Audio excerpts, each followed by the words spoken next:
Welcome back to Where in the World, where we have real conversations with young professionals about life and career, all while attempting to guess where in the world they are. We'll learn something new about our guests and what it's like to forge your own career path as a young professional. And when we say young, y'all, we're really talking about a state of mind.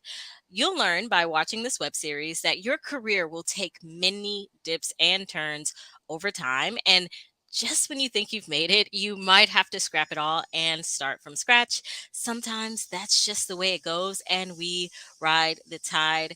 I am your host, Clary Johnson, and we're joined here today by Deanna Brooks, who is the Chief Executive Officer of Deanna Brooks LLC. Okay, where her team offers fractional CFO services to women-owned small businesses ranging from $250,000 to $3 million in annual revenue. Services include bookkeeping, tax prep, payroll, budgeting, and forecasting, and so much more, y'all. The big, hairy question we're asking today is, how can we create financial abundance as young professionals? But before we jump in, let's do some housekeeping. This is a mini web series game show. The questions will range from standard interview like questions to more personal questions about our guests' careers. You'll notice we're both here today with different backgrounds. In between questions, we'll have an opportunity to guess where in the world the other person is. The first person to guess correctly wins. Our guests can ask for clues along the way, and the audience can also help out by asking for clues in the chat. So please join me in welcoming Deanna. Hey, Clary, how are Hey. you? Oh, hey. Deanna, I am so thrilled to be reconnected with you. We met several years ago while collaborating on a startup fresh out of college. And of course, life has its way of redirecting our paths only to cross them again. I recently saw you on a wealth webinar and I was like, I know her. Then, of course, I had to reach out because 2 years into my business, I was in desperate need of a CPA. So I am so happy to have you as a part of my team and to have you here on the show. For those who have been following my journey as an entrepreneur, you know that wealth is a theme that I revisit often. And on this show today, we're going to dive a little bit deeper and really unpack what it means to be wealthy as young professionals at a time when we're navigating the world of buying homes, starting families, traveling, and doing things we love in a financially savvy way. And just to give you an idea of where I am financially, okay, I recently signed a lease on a new apartment. Yay! Come on. Yes. Yes. And this was after trying over and over and over again to buy a home Girl. and having doors shut in front of me, okay? And finally deciding that at this moment, it's best to rent. So I can't wait to hear your thoughts on wealth. Let's get started with our most common interview question. Tell us a little bit more about yourself and your background.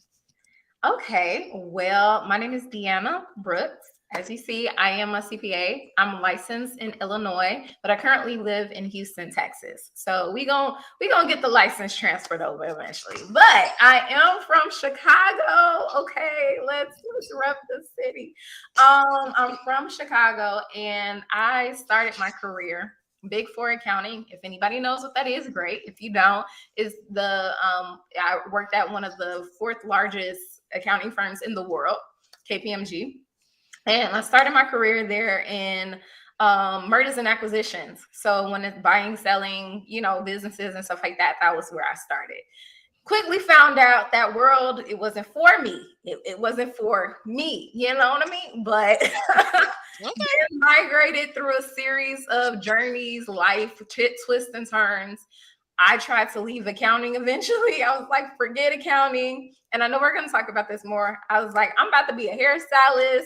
Let me just go back to hair. Let me just do what I like to do and be free, forget all that stuff. And this really happened at a point in time when I lost my dad. And I realized the fragility of life. And I understood that if you're living your life for anybody else other than yourself, and when it's said and done, and this life is short, and when it's said and done, and people bury you and they go on about their business, are they going to care that you lived your life for them? Hmm. No, they're not. So why am I living my life for them? So that's why I decided to become a hairstylist. Long story short, that led me back into accounting. And now we're here, actually, where I actually did some hair, actually, and we're gonna talk about that too. So had a hair business, did hair part-time, but also decided I wanted to serve clients one-on-one part-time, I mean full-time as well. So that's where we are. Yeah, and well, Chi-Town, word up, let's rep the city. Mhm. Um, I was listening to the part where you were talking about how you were in mergers and acquisitions at one of the top financial institutions in Yes. the world in the United States, and you were saying that you quickly found that that path wasn't for you, and really, what I found going into entrepreneurship is a lot of black women, because Yeah. that I work with a lot of black women. I love working with small business owners, mid-sized business owners, enterprises who are led by black founders. And we hear this story a lot about, hey, I was in corporate America for many years, and it was difficult, and I found Yeah. that I was having a really hard time progressing and advancing in my career the way that I wanted to. Yeah. And a lot of it had to do with systemic racism or covert racism, and sometimes just being in environments that are not really designed Yeah. to help us to flourish. I can say that that's a part of my own story. And so I don't want to like skip over that because I think it's really important and Yeah. it's not something that we talk a lot about. One of the statistics that I like to share quite often is that Black women are the fastest growing number of entrepreneurs in the United States. And a big part of that reason is because in corporate workplaces, we're struggling to find the right fit, right?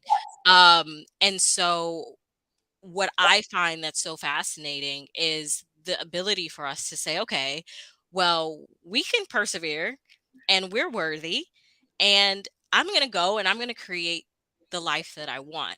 And I think that's a big part of the conversation we're going to have about wealth today is this idea, but coming from moving from this idea of like I earn wealth to I'm creating wealth.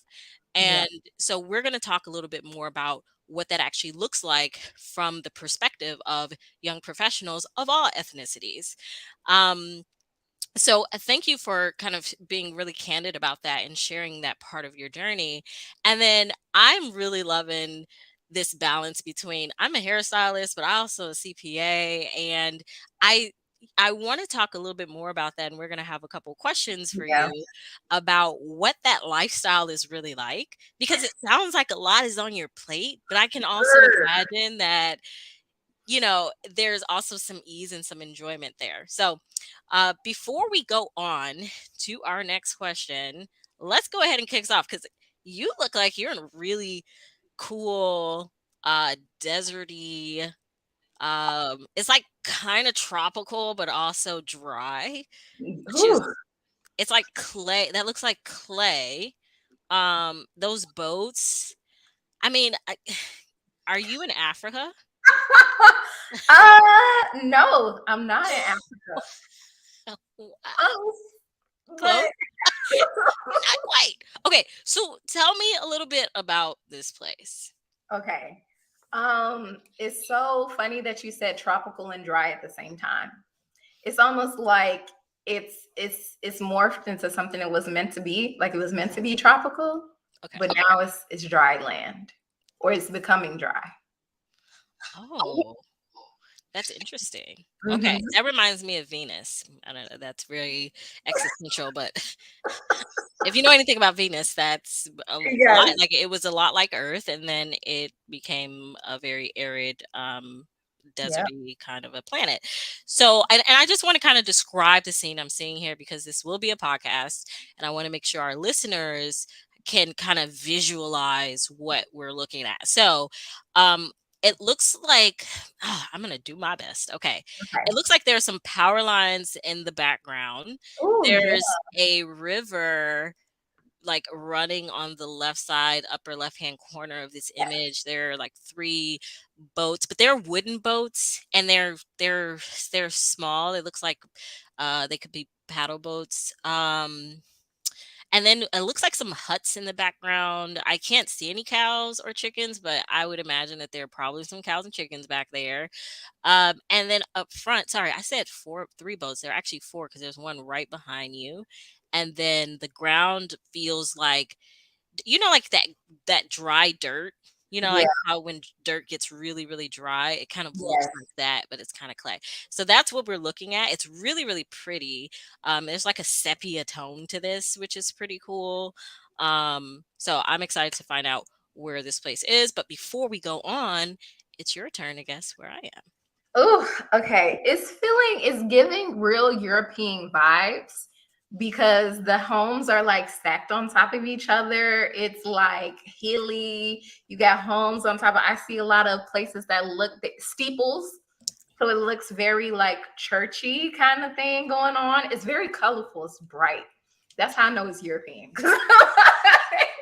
It's like, or could it be? Is it someplace? Is it a Spanish feel? I don't know. Mhm. Am I getting close? Am I? Possibly. Well, so what's your guess? What's your guess? Oh my gosh. Oh, I don't have a specific city yet, but I'm guessing it's somewhere in Spain. I don't know. So we are not in Spain. Okay. Okay. Not in We're Spain. not we're not in Spain. But I will say follow your gut. Follow my gut. Follow your gut. Oh, okay. But you're gonna follow your gut after the next Okay. question. Okay. Okay. Okay. So tell us, okay, there's a certain type of person in my mind that likes to work with finances. I enjoy words. Numbers are not my forte. I get really frustrated with myself when it comes to numbers. But it's so essential to just being able to live, right? Like everything, for most things, if you want it, you need to pay for it or barter for it. And so really understanding the value of things and then translating that into dollars and cents, or any kind, whatever currency that you use, is a critical skill. Yeah. So tell me, what is it about finances that drew you into that industry? What is it that you like about finances? So let's start with what drew me into finances. It was the lack of finances that drew me into finances. Oh, that's deep. Yeah. So when I was younger, I remember just like even at 5 years old, right? Just always being afraid, like watching my mom count the dollars, and she would like set aside certain dollars for certain bills, and she would always be worried.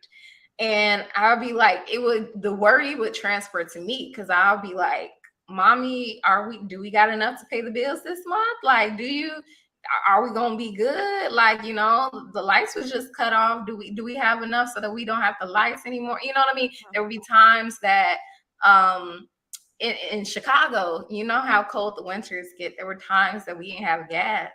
And so we had to boil water to take baths and stuff like that. And remember like getting bundled with coats and stuff and two socks and hoodies and all types of stuff just to go to sleep at night.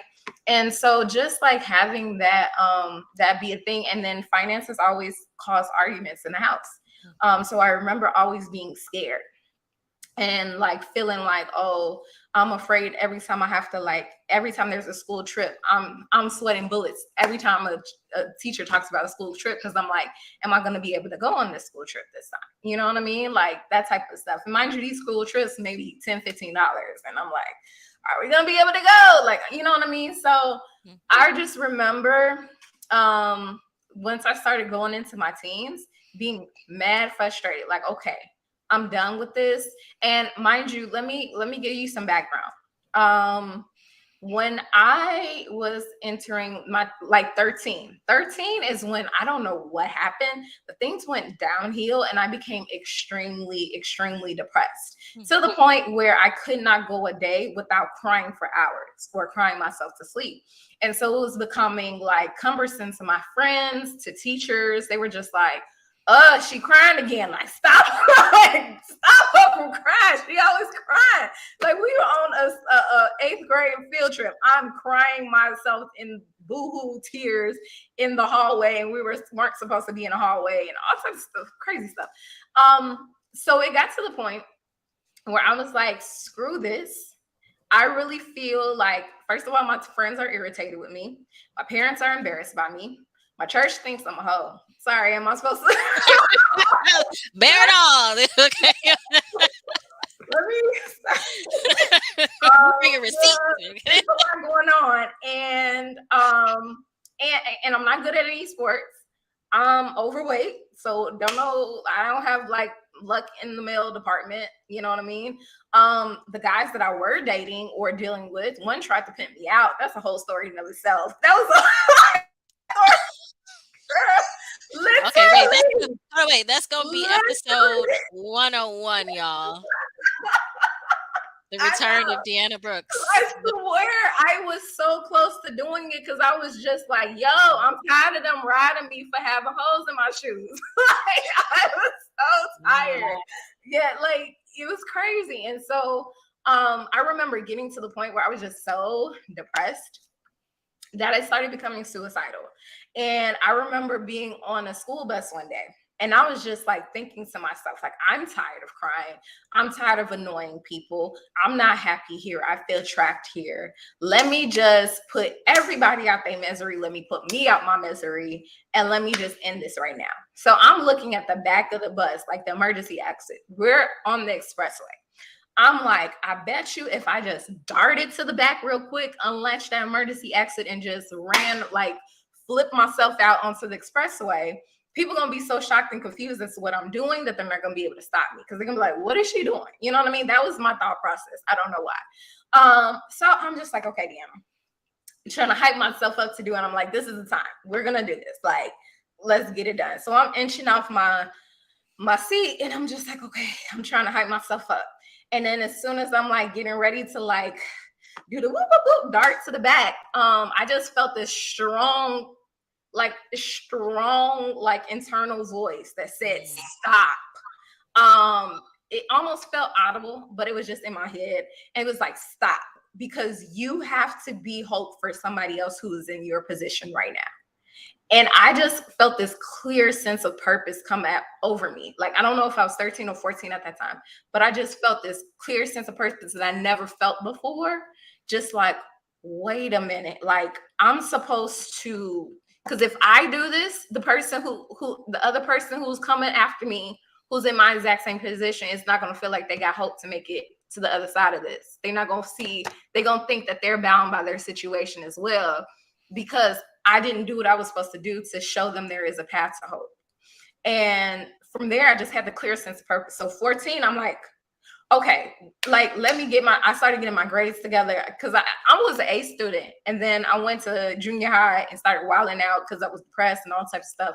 Started getting C's, D's, all this stuff. Mind you, I was still taking care of my niece at this time at 13 years old, who was just a newborn baby. So that was a whole nother situation. But I was like, you know what, skip this. I'm about to get my grades together. I'm about to figure it out. Like, I had a sense of mission. My parents are from Jamaica. So, you know, all they know is hospitals. So they're like, Deanna, you have to be a doctor. You have to be a doctor. That's all I know, right? And so I'm like, all right, I got to be a doctor. Let me figure this out. And so I took biology. It wasn't working. It was not. The cells weren't selling for me. They weren't, it wasn't something, mitochondria. I was confused. I didn't know what was going on. So I'm having a young life crisis because I can't be a doctor if I don't understand biology. I'm like freaking out. I'm like, oh, hell. Like, I'm thinking life is over. Whatever mission that God gave me, it's over. Like, it is what it is. And next thing you know, I was just like, all right. So I'm over here telling people like my young life crisis. I'm like, oh, I can't be a doctor. I don't know what I'm supposed to do. And then, mind you, they were like, aren't you good at math? Because, like, I kept skipping math classes and stuff like that. I was in these math games, won them first place, all these different things. Everybody knew I was a math wizard. And I was like, yeah. And they were like, why don't you be an accountant? I was like, what does an accountant do? They were like, I don't know, but I think you'd be good for it because you know math. And so I'm like, okay. So I started looking up, what does an accountant do? all I saw was finances and they make money. So I said, you know what? Perfect. You Love know, that. that's my purpose anyway, is to help people with these finances. And then I started feeling this renewed sense of it. It kind of reminded me of The Alchemist, where you like finally set on your path and then stuff starts feeding in. And so at that point, skipped junior year of high school, got into U of I, where we met, where we went to school, and who was ranked number 2 in the nation for accounting at the time. And went there, and the rest was history. So that's kind of, I know that was a long answer, but that's really why I got into finance. It was a young life crisis for me. Okay. So we unpacked a lot in that, Yes, and I want to pause because I was cracking up during a lot of your anecdotes, but I do want to take a step back and to acknowledge your vulnerability in this moment, because a lot of the things that we've talked about are very real, right? Like when we think about finances, or even when I think about my own life, and I think yeah, about when I take note, or I really reflect on the things in my life that stress me out, or that lead me into those dark moments, into those depressive moments, into those dark thoughts. Many times it's finance. It's, oh my goodness, I have over almost $200,000 in debt. How am I going to get out of this? It's, oh my goodness, I really, really, really want to buy a home, and I keep getting denied because of my debt to income ratio. And that's keeping me here with my mom, right? And I need space. It's, I want to be able to go to the store without worrying about the price tag and buy things that I like. I want to be able to fill up my fridge with good, healthy, filling food, and not have to worry about where my next meal is going to come from. girl. Sometimes I talk about the story where I think I've shared this story on the show. When I lived in LA, I was making about $63,000 a year as my first job out of college. And when you say that, people be like, "Oh my goodness, that's so much money." Yeah. And on paper, yes, it is. But when you think about, I had credit card debt at the time, so most of my money was going to credit cards every month. I had the student loans, and because I was making $63,000 a year, my income-driven repayment loan was, it was still pretty high what I was paying. I had rent, which was like $13.50 a month. I had a car payment, and I had basic needs that I needed to be met. And over time, I actually became food insecure. I didn't even realize what was happening at the time. I was battling Mm, with anemia, um, and I was food insecure. I remember one day going in my fridge and it being empty, and be like, how did it come to this? Like, I have a master's degree. Like, I did everything society told me to do that part. Hold on. to go to make money, right? Like, I went to college, I finished in 4 years. Then I went um to master's degree. I got that in 2 years, and I went to some the top schools in the nation, and I'm working a corporate job at 24. How am I food insecure? How am I struggling right now? And so these are real conversations, and people are in these moments, they're struggling with this. And so I want to acknowledge that you shared that, because that's really what this show is about. It's to really show people, like, you're not alone. You know, Yeah. these concerns that you have, these fears, these anxieties you have, are a shared experience, and there is a way out. And so the light, the hope that you offered when you were telling your story about being on that bus, is the story of, there's this higher purpose for me. And that higher purpose really is about, how can I be a light for someone else, right? Something else I've shared on this show before, and actually one of my friends who's been on this show, is the reason why I actually started on this path of creating a conscious career network, is because she told me that to be the person that I needed to be when I was younger, or be the person that I needed when I was younger. And I was like, I just needed somebody to hold me and say, everything is going to be okay. And you got this. Right.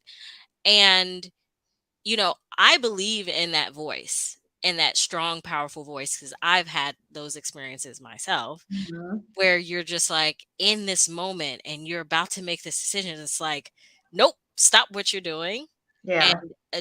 redirecting your path. And to hear that you've kind of through that found your path, found your way. You tried something, you tried biology, that didn't work. That was like, nope, right? And then you're like, well, what about math? What about something with finances? Okay, that seems like it'll work. And then starting on that path and that kind of leading you into a promised land of your own, it's just it's really inspirational. So I want to thank you for sharing that. Um, with that being said, I do want to guess where you at because Okay. this ain't over. Okay. You're not in Africa. I'm Googling because I'm like, huh? Africa? You say I'm not in Africa. You're not in Africa. Um, I have two ideas. Well, first of all, I didn't realize you were Jamaican or that your Oh, parents were really? Jamaican. Yeah, and when you whipped out that accent, I was like, oh. I met a Yes. whole nother Deanna I didn't realize existed. I was like, okay. So that made me want to guess Jamaica. Mm-mm. No, okay. Nope. It's okay. Okay. I'm about to guess. Oh, Russia? This is not Russia, but let me tell you a little bit about this place. Okay. Okay. Yes. So this place is the second richest nation on earth. Second Rick. Oh, Lord. Let me. Okay. That Google. was actually in 2022. I read somewhere else that it's actually the richest nation on earth. And let me give you some statistics to back that up. So the GDP of this country will reach 1,011. I don't know what that number is. It's three ones, 500. Help me. Wait. It said 111,500 USD by the end of 2022. There are no commas in this, so I am not sure what Yeah. the number is. Um, I will say that this country is progressively promoting itself as a technological hub and data center hub, attracting Okay. several large corporations to establish their headquarters here. Okay. Okay. Is it okay? It's between Ireland and Luxembourg. You said I could use Google. So, with that, we are going to go on to our next Which question. one was it? I can't give you that answer. We're, Oh, okay, okay, okay. I got we're going to have to come back to it. it. Okay, all right. Okay. Awesome. So you kind of described your career. You painted us a picture of the path that brought you here. So let's go back to you were talking about your work as a hairstylist as well as running your own business. Give us an insight into how you find balance in your day to day. What's it like to balance hairstylist with running your own financial business? Grr. Well, to be honest, and I'm going back. I'm trying to because I need to get my guests in, so I'm like low key getting duplicating my tab so that I can cheat. But so to be honest, right now this season of my life there is no balance. Mhm. And I just want to be forthcoming about that because I think some people believe that certain people that make it to a certain level in life that they had balance the whole time. And I have a very distinct destination as to where I'm going. And I feel like if I just grind it out during this period in my life, there will come a period, a time of balance for me Hmm. down the road. But this is just not. I know like Myron Golden says it all the time, and I hate to be quoting Myron Golden, but he says, there's gonna be seasons of balance and there's gonna be seasons of focus. And but ironically enough, the fact that you just asked me that, so I actually quit my hairstyling job this weekend. Oh. I was there on the job Sunday, and I text my manager like, yeah, this ain't gonna work. So he hasn't texted me back yet. So I'm not gonna come in on Ending. Saturday. 2-week notice? I'm just assuming we're not coming back. But it's because I was taking it to an extreme. And I've been working 7 days a week. That includes days and nights. Like, so every day. So sometimes Friday nights and Saturday nights, I would just be so like kind of out of it and my head would hurt that I couldn't really get work done. I would try to like check emails or reply to emails here and there, maybe set a landing page up or something like that. But Fridays and Saturday nights, for the most part, I couldn't really focus to get stuff done because I was just so spent by the week. But for the most part, Monday, from the time I wake up to the time I'm going to sleep, working. Like, because now I have a 9 to 5, because I didn't tell you that. So I have a 9 to 5 at working like for University of Houston as contract role, right? So it expires soon. So thank God. Congratulations. So working University of Houston, doing internal audit, because that's like kind of like my base. After I left after I left Big Four, I went to United Airlines to do internal audit. So that's kind of like where I learned the foundation of business, to be honest. Like it's like I learned from A to Z how businesses run, how they work. And I never learned that at the prestigious firms. You know what I mean? They don't know how business work, but they glorify consultants. But that's not here nor there. I'm not gonna mess with it. I'm not gonna mess with it. That's a whole system Getting raw. So long story short, doing internal audit, 9 to 5, blah blah blah, 9 to 5 ish, because not every, but for the most part, and still building my business. So for the most part, I realized that every hour that I spend diverting my attention to certain things is keeping me stuck in the area that I'm trying to grow. I can't grow multiple areas at the same time. So I was like, why am I spending? First of all, the hours 7 days a week on my body for weeks upon weeks upon weeks. It wasn't doing anything for me. It wasn't doing anything for my clients. It's like I had to figure it out, right? And just trust God is going to provide the rest of it.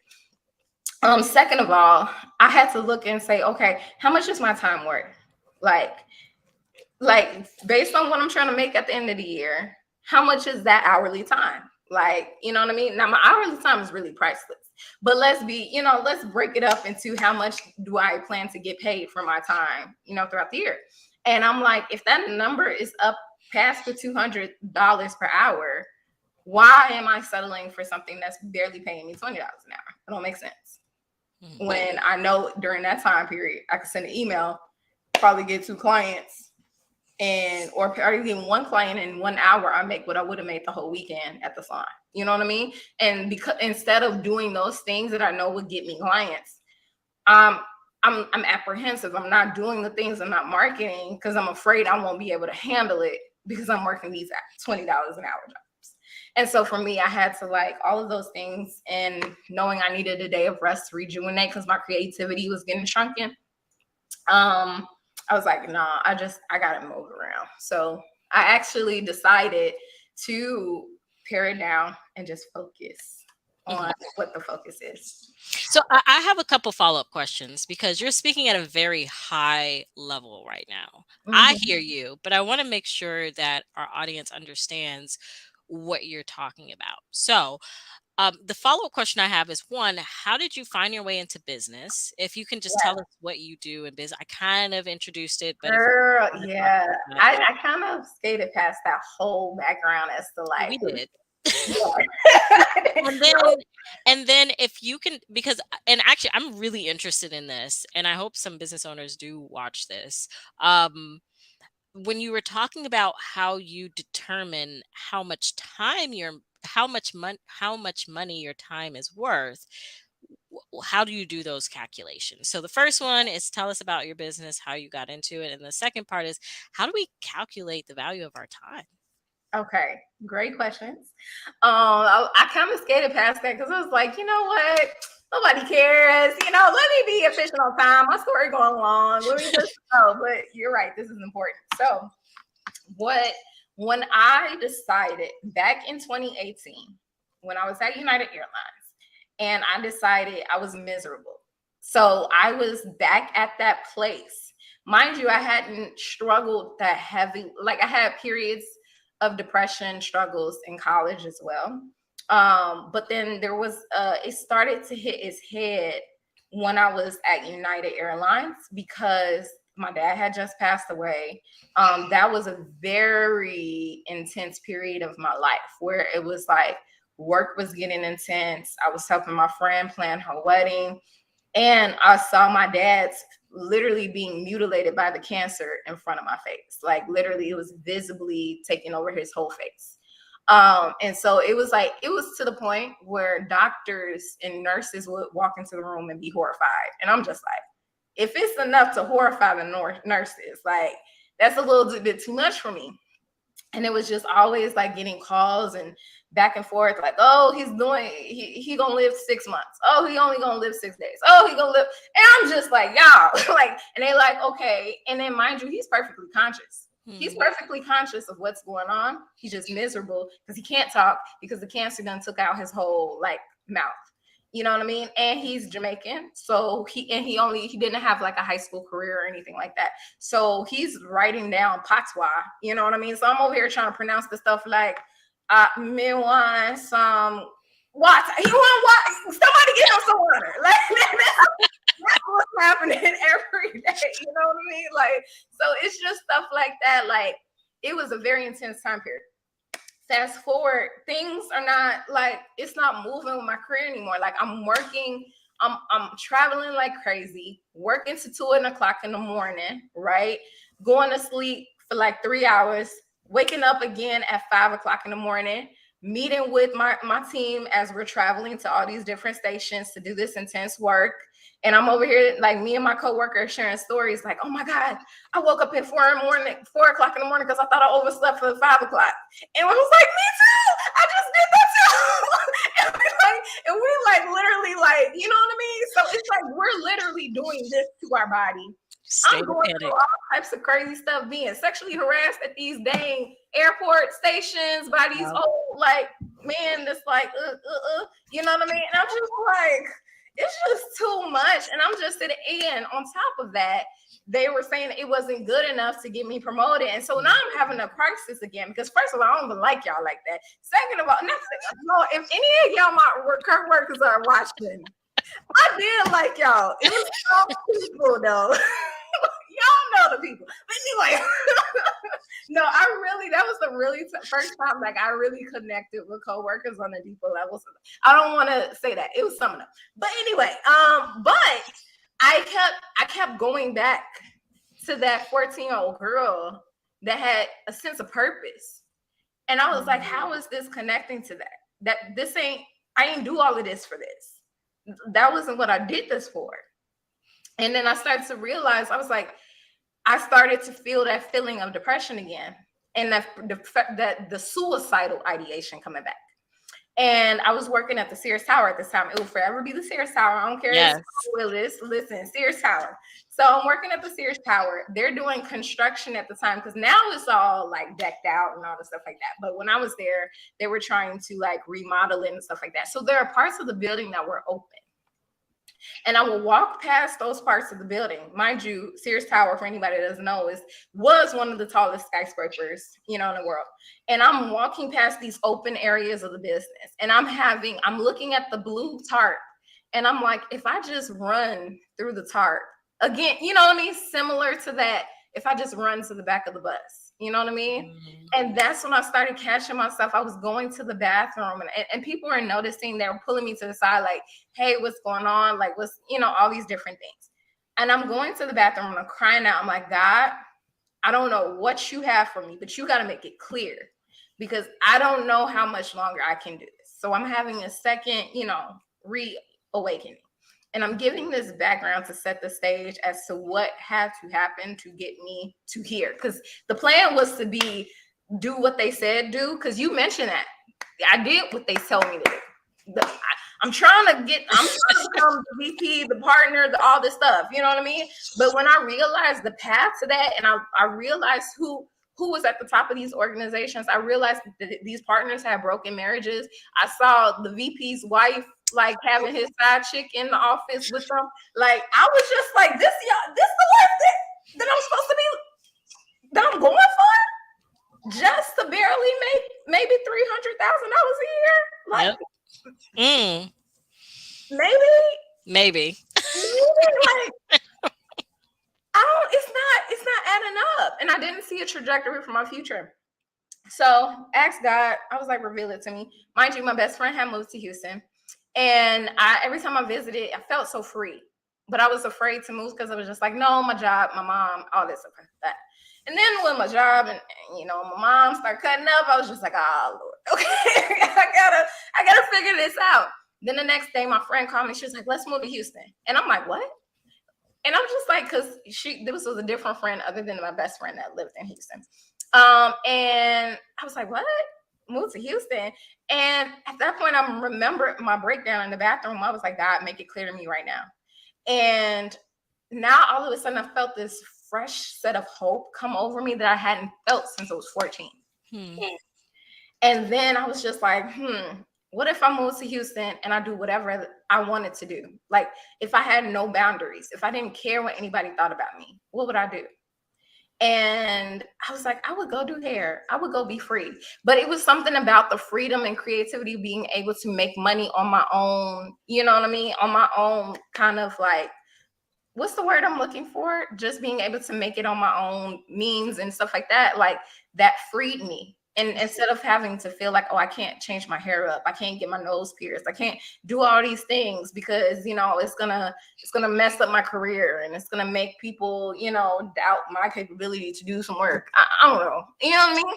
So all of a sudden, I had a renewed sense of hope, and so I started the path. I was like, I couldn't take it no more. I was like, I gotta leave this job because I'm not gonna make it. I'm not gonna make it. And so I had asked my friend at the time who had owned a hair business, like a hair like product business. And I was like, hey, let me ship some boxes, let me do something because this ain't gonna make it. I just need something to like make money in the meantime as I transition to move to Houston and become a hairstylist and all this different stuff, right? So next thing you know, that last one thing, next thing you know, I'm CFO of that business, like out of nowhere. And so it introduced me to it introduced me to small business entrepreneurship in a way that I never was exposed to. And I was like, I felt the renewed sense of purpose again. I felt like I felt confident in like being able to do some stuff and impact some things and impact change. Long story short, tried to do the hairstyling thing. I left that job, tried to build out my own hair salon business, whatever. The coins were stacking up as far as suite rent was due, like all the products that I had to get was due. And then I was just like, I need clients, I need customers. So that introduced me to the world of marketing. Next thing you know, I'm going to networking events trying to meet like hairstylist clients. I don't know. And then they were like, oh, they were talking about stuff. They were like, hey, do you know about depreciation? I said, depreciation. I'm a CPA, so I'm looking like, what are these people talking about? I'm interested to find out what they talking about depreciation. Then they start talking about it from a tax perspective. I'm like, oh, okay, I get why they're like interested, whatever the case may be. Because this is just common stuff to me. I didn't think people were like really into this stuff. But then I was like, yeah, I'm a CPA. I know that stuff. And they were like, you're a CPA? Next thing you know, the floodgates of everybody, hey, you guys, this is a CPA. She can do something. And then all this business started coming to me. And I was just like, oh, hold on, this is paying the bills. We're going to go back into this. We're going to go right back into this. So that's what led me to starting my own thing. Now, mind you, I worked with some other CPA firms, helped their clients out during that time period, have some more bigger clients that were like more of a 9 to 5 to me, but it's still contractor basis, just to get my feet wet before I moved out on my own. But yeah, so long story short, that is what prompted me to go into business, is that purpose. And I wanna affirm you because and say I'm really happy that you did because it's hard finding a CPA. I found it hard. I found it hard to find a CPA who's available, who really knows what they're talking about. Because let's get honest, like taxes gets complicated, Yes. right? The Mhm. more you begin to acquire, the more wealth that you build, the more accounts that you open up, the more properties you begin to acquire and own, the more trading you do. So I trade in the stock market. Like your Yeah. taxes become real complicated Real real complicated. fast. Real So complicated. I was searching for quite some time for a CPA, and I definitely wanted to work with a Black woman. That was really important to me. And so when I saw you on Myron Golden's webinar and I heard you ask that question, I was like, Lord, you answered my question at the right time. Okay. Because this is exactly what I was needing. So I am grateful that I want to affirm that, yes, you are serving a much higher purpose, and your talents and your skills and your abilities and your knowledge and your wisdom is so helpful for people like me who love to read and love to write, but hate doing math. So Girl. all right. So I had a follow-up question for Yes. you, and I still want you to answer that question, Yes. which was really about how do you determine the value, the monetary value of your time? Do you have some quick calculations you use? Do you use like an Excel document, Google Sheets? Like, give us a little bit of a breakdown of what that process is like. Girl, how much you want to make in a year divided by the number of working hours in a year? Simple. There you go. So if you want to make 250,000, okay, then you need to divide about. Let's Google this. Dear Google, hold on. I'm gonna do Chat GPT because Chat is up. Hold on. How many working hours? Working hours In a in year. a year. Okay. Well, let's find out. 2080. Okay, but let's pause. That's based on the traditional 9 to 5. That's based on traditional 9 to 5. Right. Right. Right. Divide that number by how much you want to work. So we're gonna adjust this number because this don't include vacation. This don't include. Let's be clear, okay? So we're gonna knock some hours off of that because we're not doing 2,000 hours. No. no, we're not doing slavery. Listen, I'm gonna be generous. I'm gonna say 1750. Okay, Okay. 1750. Because, and that's another thing, because there's some changes that I want to talk to you about. I'm just trying to wait until a good time to talk about it.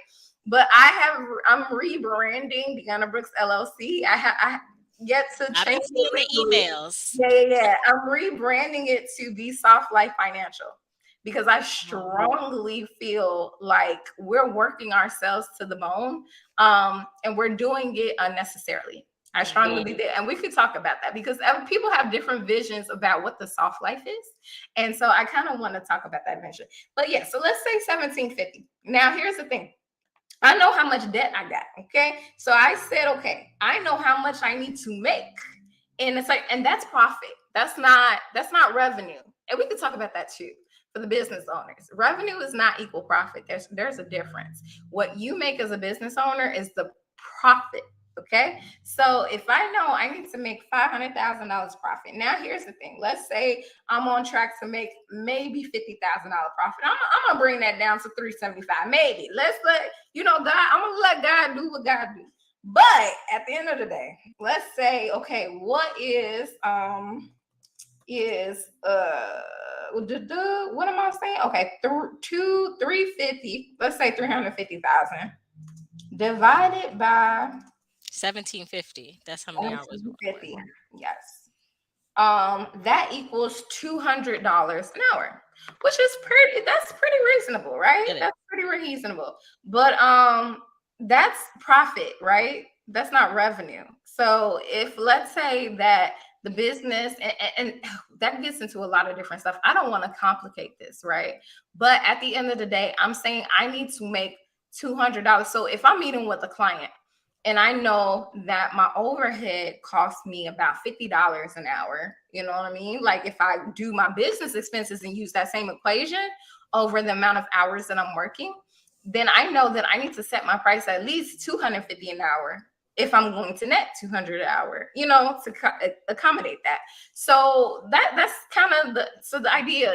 of it, plus or minus a few things. So I want to scale this back a little bit Mhm. because a lot of the folks who are going to be watching this probably not owning businesses. Mm. However, I do want to point out, not that they won't own businesses, but likely at this point in time, they're still in school, they're getting ready to graduate, right? Mhm. They're in a space where they're like, I'm just trying to get a job. Okay. Like any kind of job will do as long as I can move out of my mom's house and support myself. So but I want to point out some really important concepts that you brought up, right? Mhm. And one of those was something that came to my mind as you were talking previously was about finding balance in what you're doing. So, for example, you were talking about, okay, I own my own business, CPA, but the work that I'm doing in the hair in the salon, not only am I doing it at a rate that's much lower than what I could charge elsewhere, but it's not really contributing to my ability to run my business, right? Yeah. And I want to make that distinction because I also have a part-time job.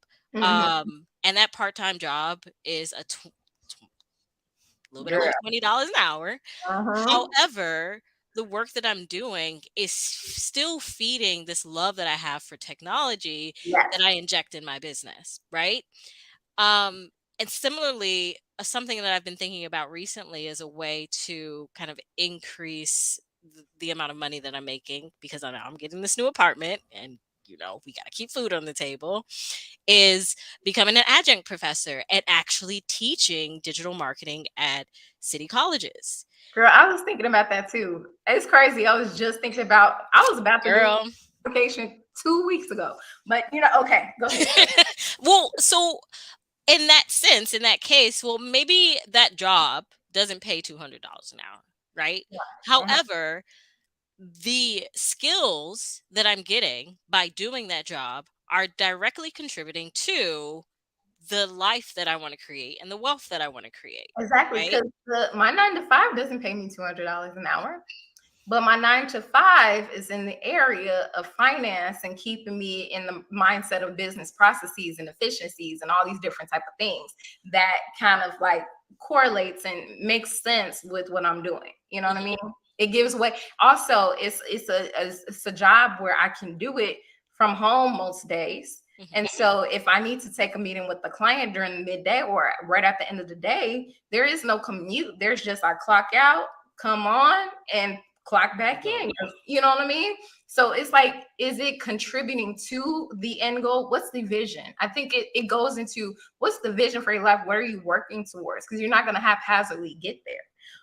So I feel like everything needs to kind of feed into the vision. It's flow, right? And we call this ikigai. But this has been a very long segment. And I still haven't figured out where you are. So I'm gonna guess that so you're not in Africa, you're not in Jamaica, you're in South America somewhere. Mm-mm. Okay, so you got to give me some clues about I'm in the Asia. place. I'll give you that. I'm in Asia.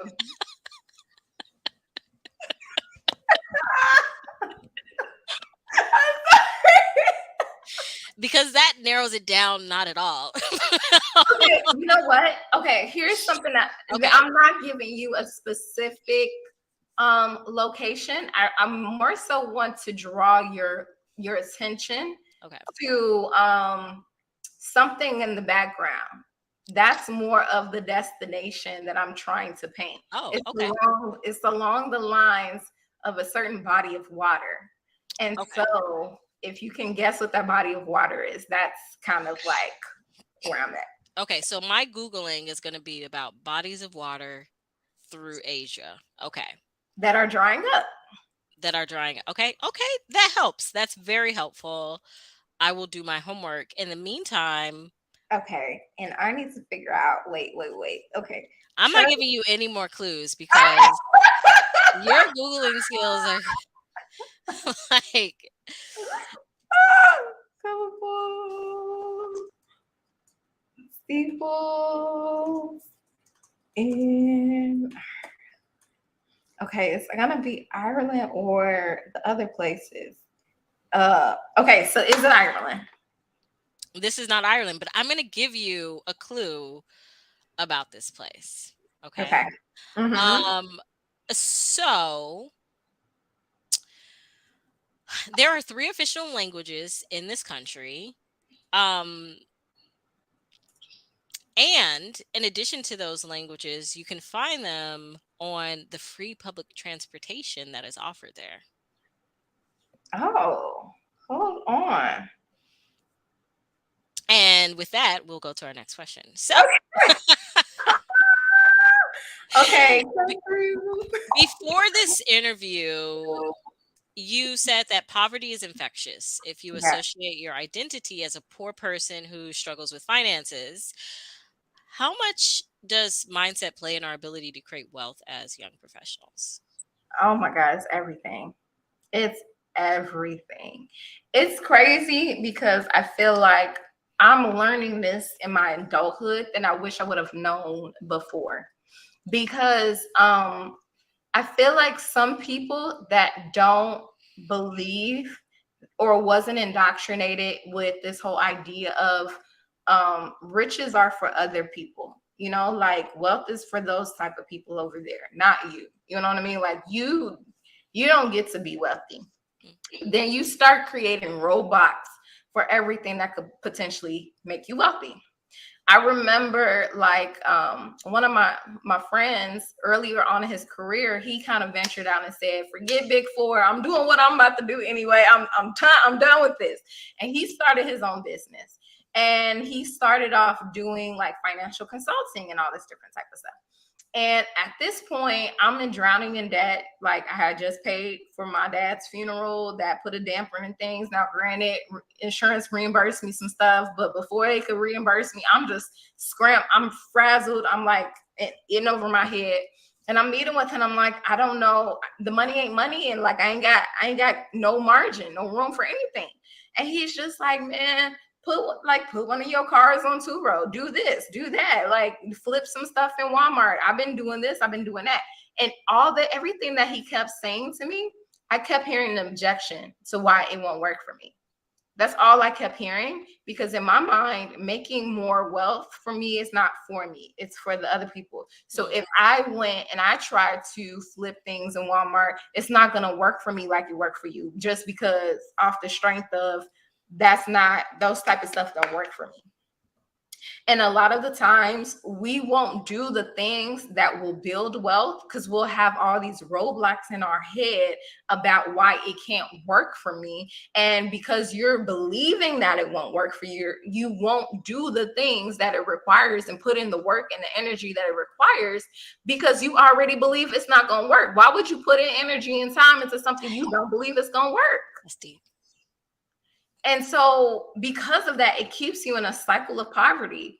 And it keeps you, and because you're lack minded and you don't know when your next is going to come from, you tend to overspend because you're like, oh, the money's in the account now. I don't know when I'm going to have this again. So, let me just, even if it's subconscious, you overspend, you produce more debt because that's all you know how to do. So, you may take out a consolidation loan to pay off the credit card loans, to pay it off to this. You know what I mean? Like it becomes a treacherous cycle that you just start swimming in, and it just starts to reinforce that belief, like, see, I told you I'm not the person that can build wealth.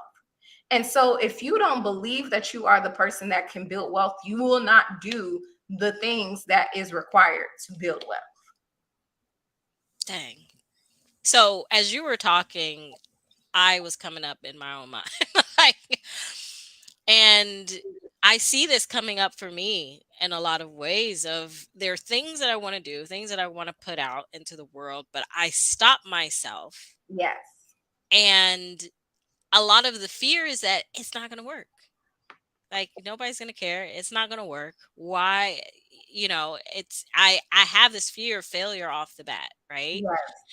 And a lot of that is a mindset of scarcity, right? Yes. That is a mindset that is like keeping you from doing the thing that's Yes. going to generate the wealth.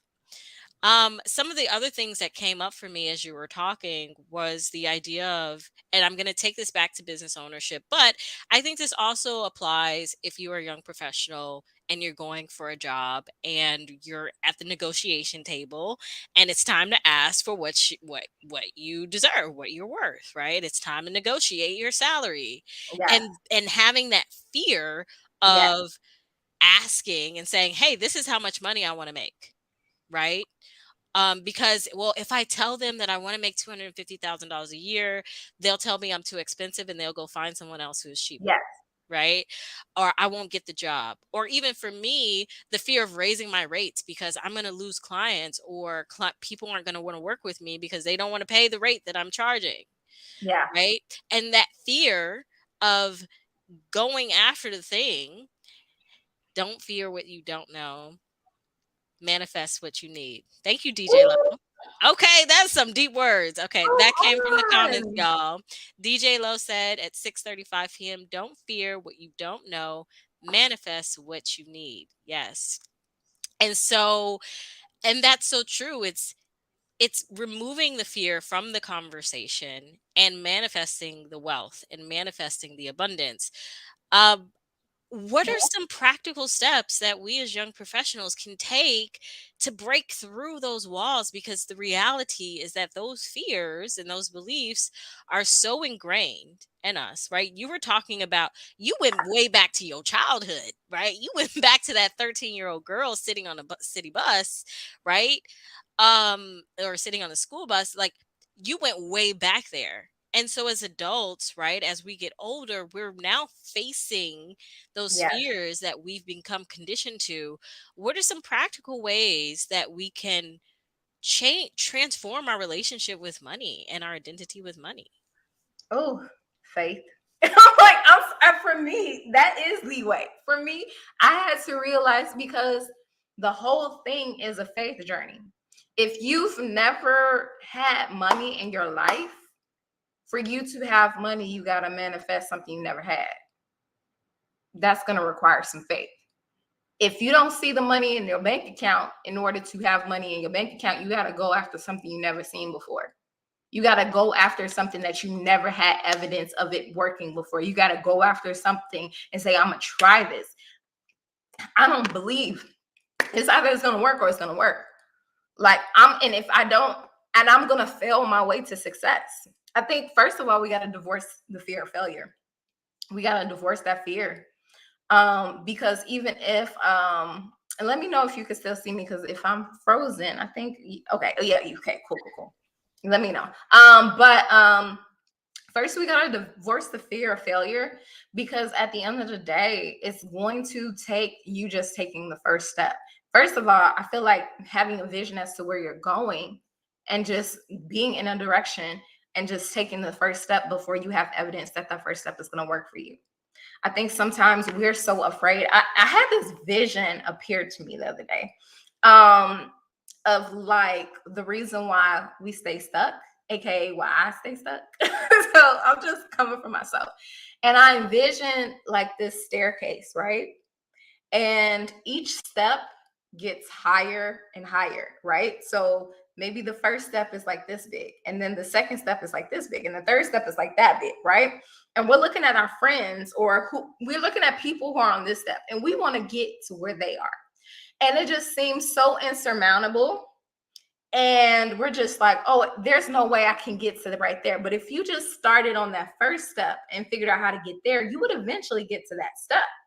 But some of us, I feel like, imagine that I'm on this side of the staircase, but there's an audience on the other side of the staircase. And we know that if we go and walk to that first step, the audience is going to see us taking the first step.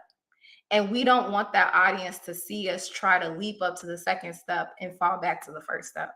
Or we don't want to see the failed attempts to make it to the step 2 or make it to step 3. We just want to be able to jump straight up to step 5. And we building ladders, we trying to take shortcuts, we trying to do this. And of course it fails, because you can't physically get from this to this. You know what I mean?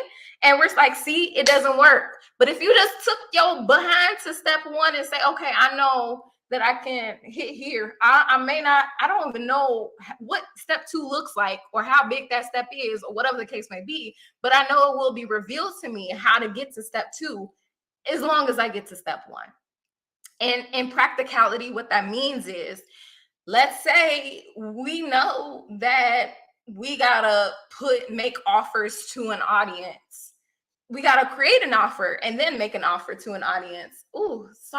Sorry, y'all. I forgot that I had something going on. Let me hold on 1 second, y'all. Hold on 1 second.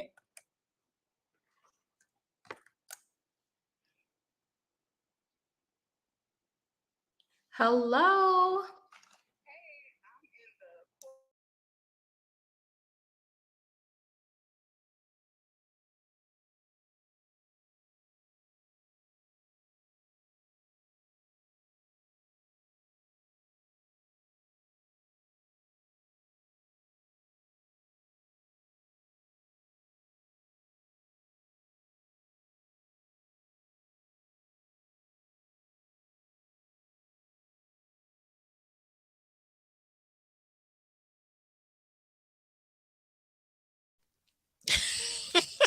My mic was totally muted.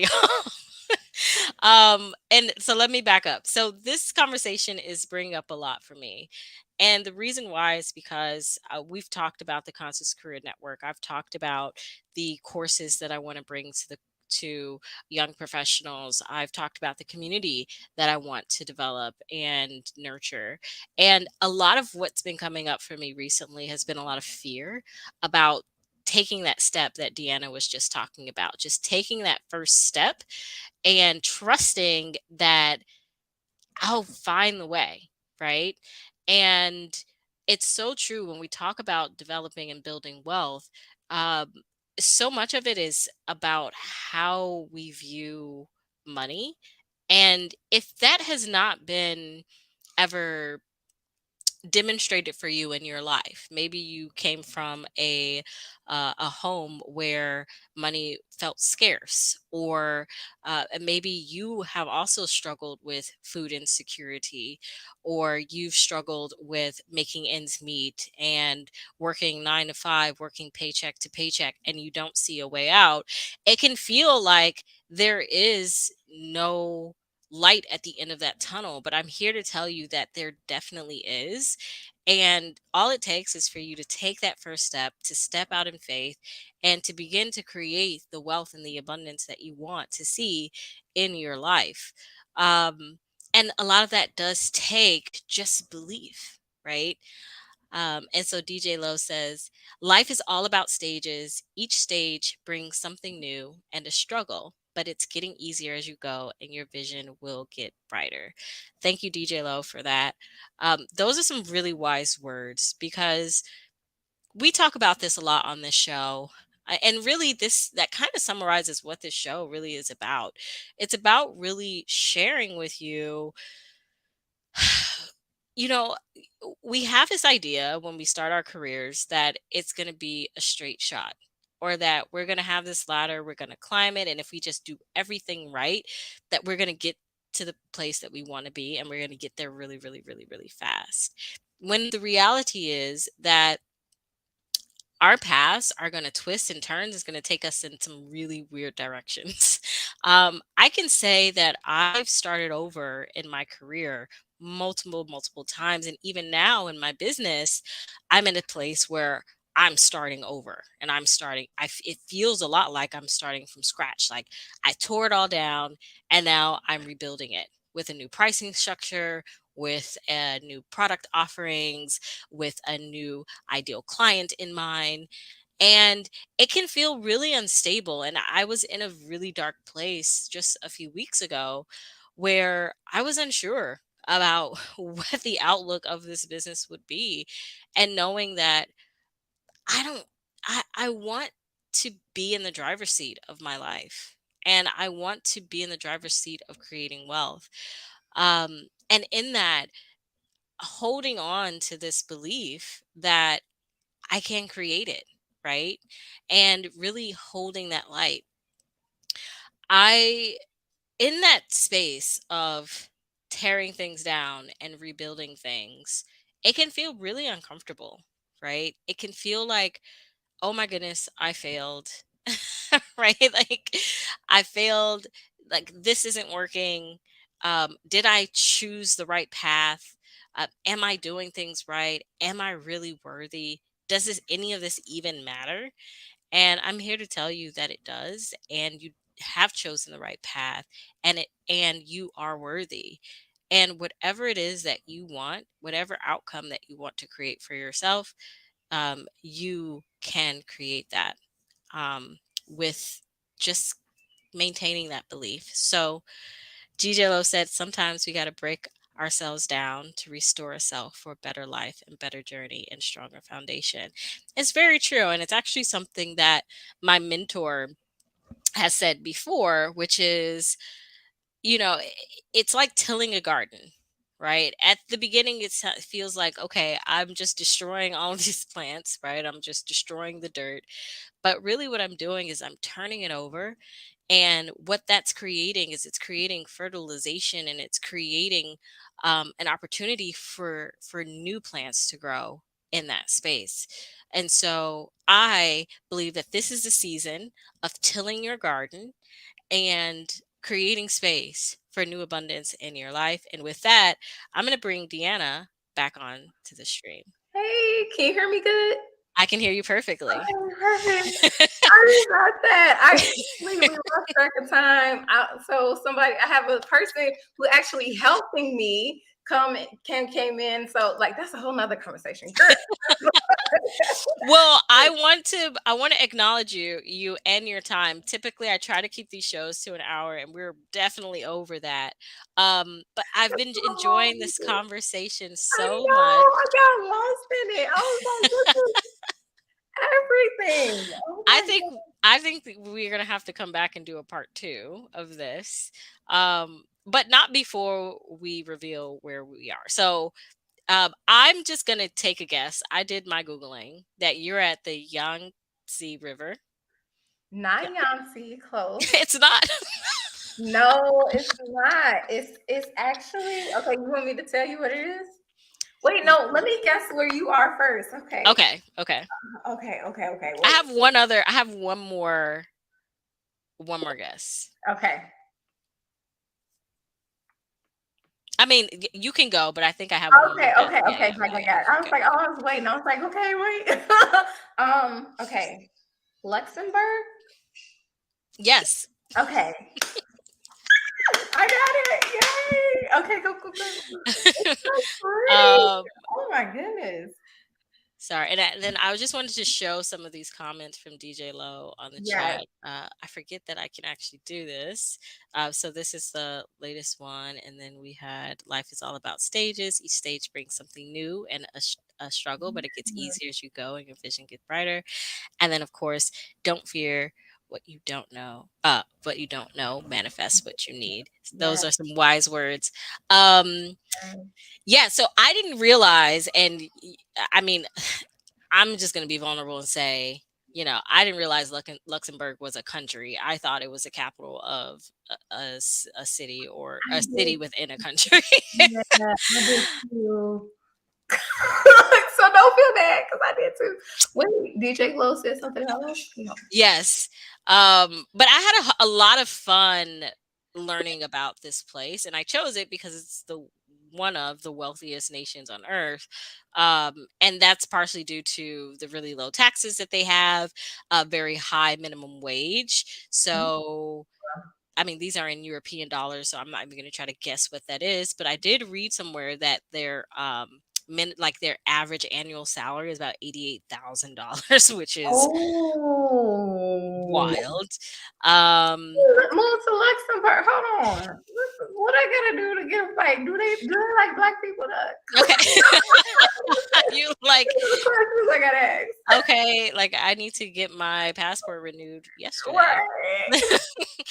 Also, the city of Luxembourg is home to three castles, which is actually pretty cool. Oh. Um, and the only the city is home to the only cathedral in the country. So I think that the capital of Luxembourg is Luxembourg City, which is Got it. pretty That cool. makes sense. Yeah. That makes sense. Well, I thought Luxembourg City was a city in another country. I didn't realize it was a country of its own. So I had a lot of fun learning about this place. Um, and let me just see. I have an, I'm we're not done with you yet, Deanna. I do have another question, but I want to share. Um, you're worth believing in yourself and put your heart to work, and everything will fall in place. Yes. So, um, I'm gonna skip down because I know we have we only have you for a couple more minutes, and I want to just ask the question of how do you describe success? Oh, success for me, success is achieving what you set on a journey to succeed. I really believe success is objective. Some people believe that success is monetary. I don't believe that. I believe that success looks like somebody who achieve what they set out to achieve, whether whatever that may look like. Because some people may set out to become a master meditator or something like that, and here they are, the other side of the country, master meditating, and that's success for them. You know what I mean? Here, maybe somebody else is like, hey, I just want to be somebody who said I took a leap of faith to build a business. And if you built the business, you're successful because somebody else is looking at your destination as success for them as well.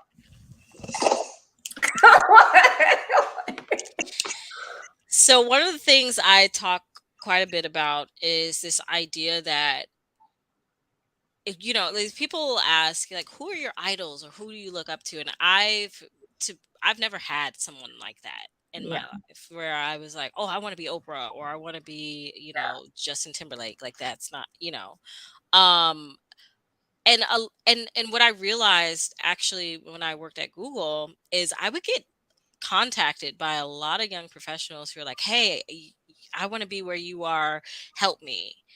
And I would just think to myself, like, wow, that's really interesting. Like, because while you're looking at someone else and where they are and saying, man, that's what I want, yeah, your path is beginning where someone else's path might be ending. You know what I'm saying? mm-hmm. And you don't understand what that actual experience is like for that person. You're just Yeah, seeing the status symbol. You're yes, just seeing the money. You're just seeing the wealth. You're just yeah, seeing the job. You're just seeing the title. But you don't understand one, what it took for that person to yeah, achieve that, what they're going through to maintain it and keep it, yes, right? Or any of the struggles that they're having in that space and figuring out for themselves of, is this actually what they want anyway, right? And we do this a lot with celebrities, right? And you hear celebrities say this all the time. It's like, if I could just live a normal life, I would. But we look at celebrities like, man, you have it all, right? Like I look at Rihanna, I'm like, girl, you got it. Like you're beautiful, you're rich, you do fashion, you have children, like it seems like you got it together. But the reality is that that life is for her, yeah, right? And your life is for you. And where you are right now is exactly where you're supposed to be. And wealth really is in the art and in the state of being, and being able to be in the moment and say, I have all that I need and I am wealthy. And so I encourage everyone listening to the show, that's my affirmation for you, is you are wealthy. I am wealthy. And with that, I want to share something with you, Deanna. oh, But give me 1 second while I grab it, okay. and I will be right back. In the meantime, could you please tell us where you are and why you chose this place? Oh, okay. So I am at the Euphrates River. So that is the longest river. I believe it's the longest river in Asia. It's in Western Asia. Okay. So the reason why I chose this place is actually, interestingly, I found it like earlier today, right before the interview, and I was like, oh, hold on, this is about to be my place because of its historical importance. Um, I am a Christian believer, and the river of Euphrates is referenced so many times in the Bible, or the Euphrates River. Okay, it's referenced so many times, and in history, it's been one of the major sources for like for vegetation and for life source for so many cities. For even in historical, like biblical times, all the way till now. And I don't know if you heard the rest, everything else that I said. Okay, so it has so much historical significance. But as of right now, uh because there's a drought happening right now, climate change, because of dams and stuff that has been slowing down the river flow and all stuff like that, the river is drying up. So people are being displaced. So this used to be like a vibrant land, and now it's desolate. And so I kind of wanted to bring attention to that because I think it's like so metaphorical for like life and everything like that. Is that, like when like an abundant place starts to dry up, like there's something happening. And then I mean, if like for any biblical believers or whatever the case may be, Revelation talks about it drying up too. So it's kind of like woo. So I just find it very interesting because I just think of it from a spiritual space. It's just a reminder to make sure I'm nourishing what I got going on here, or it'll dry up on me. Wow, that's beautiful. And it's funny that you mentioned Euphrates because I didn't realize that Euphrates River was in Asia. I would have thought it was in Africa. Mm-hmm. And yeah, you're right. It's so appropriate for the conversation we're having today of just nurturing. And I was literally just talking before I brought you back on about tilling your garden, Yes. and creating space for more abundance. But yeah, this idea of like nothing, it well, that's kind of cliche to say nothing lasts forever, but without nurture, without love, without care, yeah, it can dry up. So before you go, though, I want to say thank you for coming on the show. And the way that I say thank you for coming on the show, I always say this is a game show, but there is prizes. Everyone's a winner. Um, I have this tech pouch. Oh, So let me just kind of see if I can. All right, yeah. ooh. So basically, it's a tech pouch. It comes in 6 different colors, so you'll have your options of what kind of color you want. We have navy blue, gray. I came up with this idea. I did not design this, but I did come up with this idea of getting these tech pouches because I travel a lot for a business. I like to go to coffee shops. I was just at one earlier today, and and I got really tired of having my cables just randomly spread out in my bag and forgetting cables at home and not knowing where to find things. And so I got this tech bag, and I'm telling you, it's one of the best life hacks that I've found. So there's pouches inside for any kind of cables, power adapters that you need. If you have like a charging bank, you could put it in there. I put my like yeah, I put my power adapters, my cables. If you have any kind of adapters that you need, like audio adapters, they're really helpful as well to keep in here. And then you just keep it in one place. You keep it in a bag, and you're good to go. So I'm gonna send this to you. I'll follow up after this call and get your details. But I want to just say thank you for coming on the show, for sharing your wisdom, your light, and your story. And I can't wait. We definitely have to do a part two. I had so many more questions, but There's so many updates that have happened that I yeah, gotta update you on everything too. So, oh god, yes, we do have to do a part two. yes. Well, thank you so much, Deanna, for coming on the show. It's been such a pleasure having you, and I really, really, I look forward to us connecting again here very, very soon. Yes, same here. All right, now get back to work. No. I'm kidding. Right. All Okay. right. All right. And with that, see ya.